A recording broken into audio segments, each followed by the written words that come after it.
What's up, people? I'm Shaggy, the opinionated hippie, and this is part 8 of what I hope is a never ending series of reviews and rankings of the Grateful Dead's Dave's Picks, a series that is now in the 40s of concert releases, archival concert releases.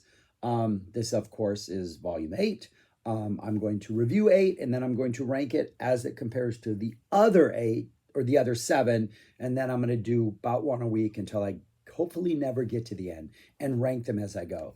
And this is our very first 1980 show in the Dave's Picks. Not very far into 1980. It is on November 30th, 1980. So the first of the Mydland shows that have been released by Dave. There's been one 60s show and everything else has been 70s. And it's also the first Matrix recording that has been released of the Dave's Picks.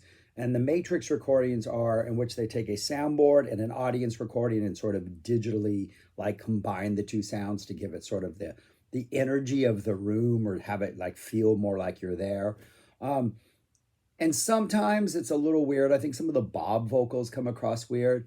But when you get to Ship of Fools in the second set, oh my gosh, the audience reaction to Ship of Fools is so energetic and so incredible. And every time he sings the Ship of Fools line, the crowd cheers. It is a really strange, high energy reaction, but it's awesome. And so in that sense, I think it works very well. And I also think the drums sound particularly good. There's a Samson and Delilah in the second set. And the drums have a very almost just sound a little more like minimalistic, like almost they don't sound like electronic drums. They sound like real drums, but they sound like the drums for more like like an electronic, like Animal Collective type jam or something like that. They just have a weird, different vibe about them, as they do during the wheel. There's the wheel that's played, and again, the drums just have a really interesting texture to them and an interesting sound. But it is a excellent, excellent, excellent show. Nothing too outlandish, nothing too crazy, nothing that I would say is a must hear, but there's nothing bad about this show from like start to finish. The energy is incredible. It feels like there's that, hey, we have a new keyboardist, we're high energy, like we're a renewed band, and you feel that sort of renewed band energy. There's also Mydland's organ, especially in like the playing in the band, gives that a whole different vibe. The jams have somewhat of a different feel because of his presence. And then you also get some songs which have been around for a while, which once we got into the Mydland era became better songs, I think. They sort of figured out how to make them more massive, and you get examples of that in this. It is 3 discs, no bonus tracks. It's just the complete show from November 30th, 1980. Opens up with a really strong Feel Like a Stranger.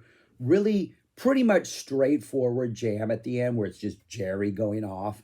Doesn't have those sort of interesting layers and detours that some strangers do, like the Without a Net one, which I think is just an epic Feel Like a Stranger. It's more just a straightforward Jerry jam. The transition into the closing little riff is not the smoothest, but it's a pretty good one. We get a Loser to follow that. Always a fan of Loser. I think it is a really good second song choice. And then Cassidy, which is, I think, one of the songs that benefits greatly from Mydland being in the band. And I also think that once Feel Like a Stranger got introduced into the repertoire, they kind of had more of an idea of what to do with Cassidy in that weird little section where you're post vocals, and then you go into that ending jam with those changes. And there's that part before you get to all the weird changes, in which they kind of jam out and go spacey, that they didn't really develop prior to Brent joining the band.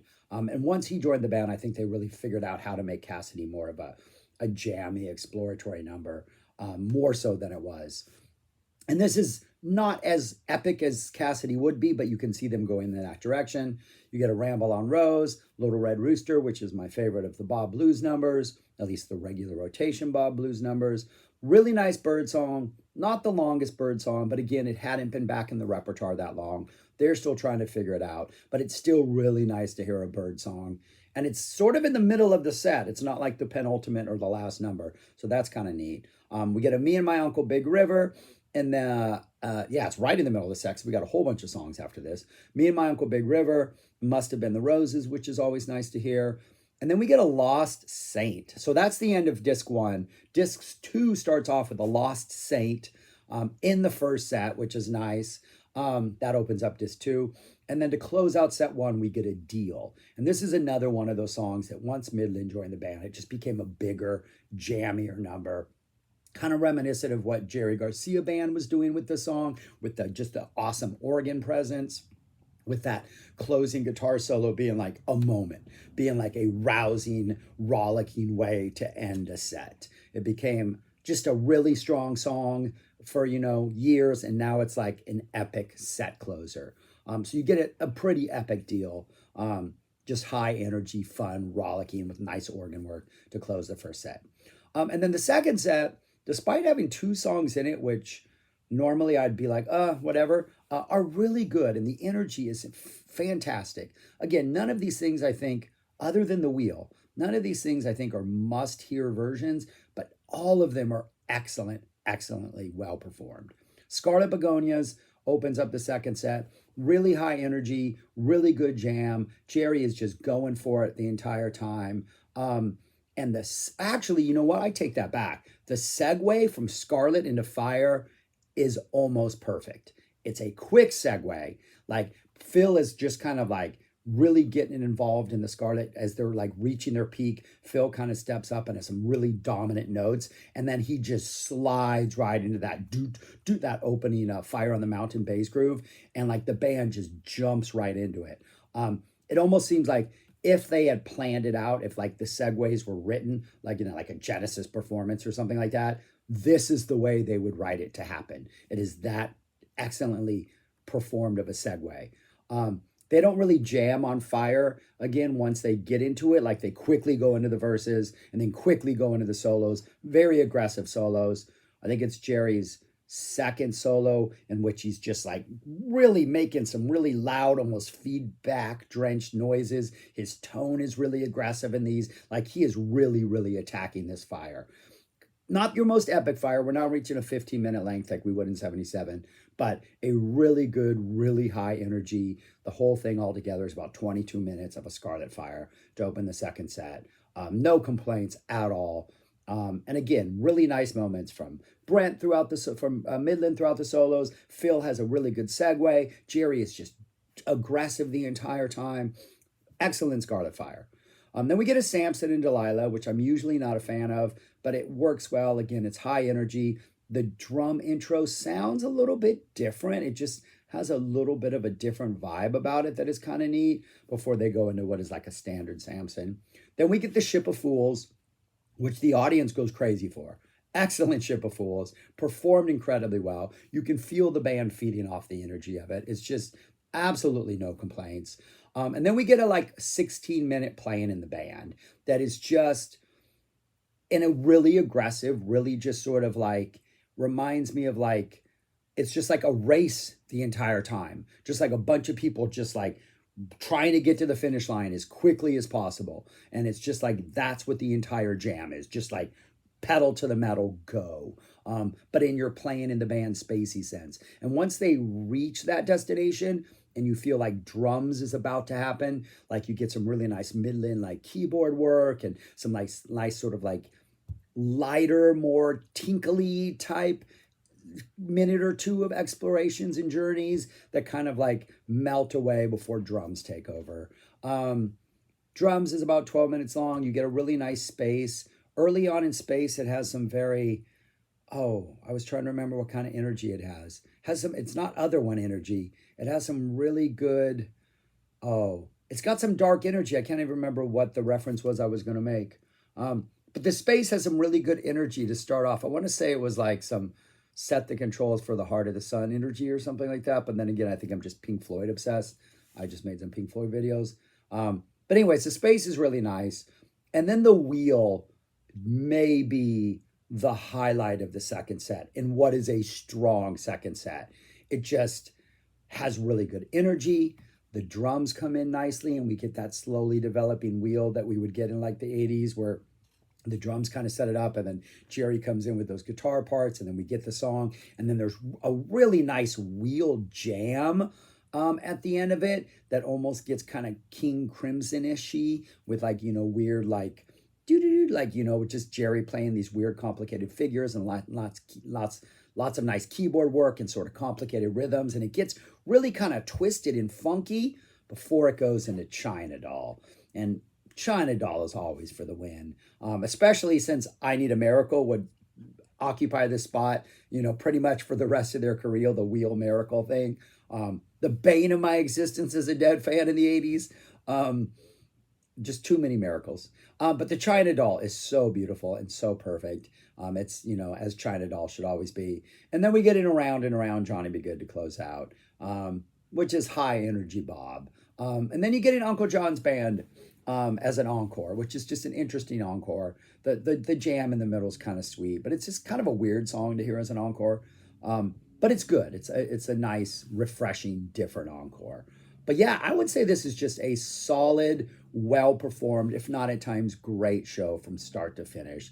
Energy is amazing. Mydland's contributions are obviously, like, you can feel his effect on the band. It has a really positive energy about it. So yeah, I got no complaints about this. Where would I rank it so far out of the 8? I would put it right there. There, number 4 out of 8. So in the upper half. It's just, I don't know. I think maybe there's recency bias. Maybe there's the fact that it's the only 80s Mydland era show we have so far.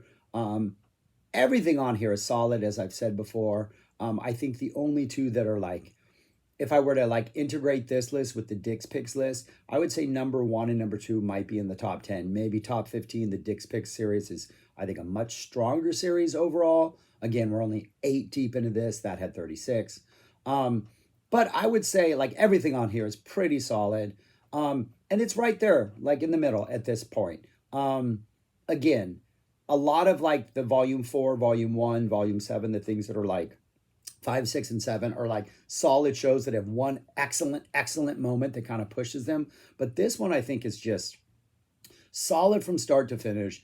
It's something where if I'm going to go back and when I go back and listen to stuff, like I'm going to listen to like volume 1, that 77 show is great, but I'm going to listen to other May 77 shows. Same with the 78, as good as that is. But this 80 show, I just really enjoy it. Again, there could be recency bias, and I'm giving myself the ability to move these around as time goes by and like, my opinion change. But I really enjoyed revisiting this week and just found Mydland's present excellent. Love the set list and the wheel. The second set is just really strong, despite the fact that normally a Samson ship would kind of hinder my enjoyment of it. I like ship, but sometimes it just ruins the flow of a set. Here it does not, because the band's response to it, the audience's response to it is so ridiculous. But yeah, anyways, if you check this out, let me know what you think about it. If you have these, just let me know. I am really enjoying this, whether anybody else is or not, going through this one by one and revisiting these. So it's going to take the next entire year. We're at like close to like 48 or 49 right now, I think. We're up there in the 40s. But yeah, anyways, that's it. Thanks for watching. Comment, subscribe, like, share, all that other stuff. But most importantly, just go listen to music, people. Because as a famous man once said, music is the best. Peace, y'all. Talk to you later.